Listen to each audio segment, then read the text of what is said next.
Prime Minister Simpson Miller congratulates new Canadian Prime Minister. Important strides being made in cultural and creative industries, and Prime Minister says goodbye to Michael Shaw and Hopton Cavin. I'm Lorraine Mendez with Jamaica House Weekly.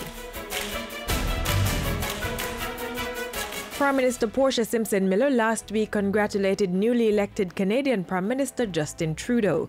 During a telephone call Wednesday, Mrs. Simpson Miller said she looked forward to strengthening Jamaica's long-standing relationship with Canada during Trudeau's time in office.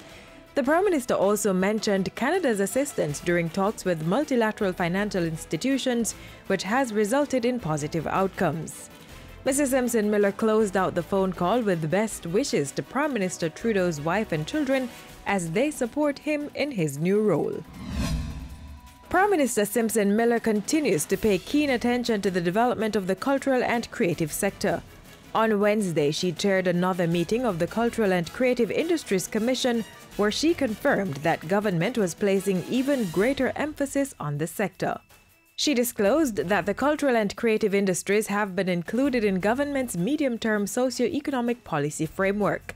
Mrs. Simpson Miller said a budget was also being developed for the priorities approved by Cabinet. Prime Minister Simpson Miller joined the JIS family on Thursday to bid farewell to photographer Michael Shaw, who died suddenly on September 30. Shaw had been a photographer for more than 40 years. He was 59 when he died. In her remembrance, JIS CEO Donna Marie Rowe described Shaw as a gentle soul. His gentleness was his trademark. He was jovial and laughed heartily at jokes that he shared with his colleagues. Grumpy would never be associated with Shaw. The Prime Minister was also present at the funeral of her mentor Hopton Cavin, a former trade unionist and parliamentarian.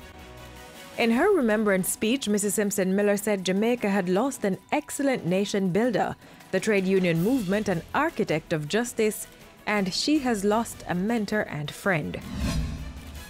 And Prime Minister Simpson Miller also took some time this past week to greet important visitors to Jamaica House.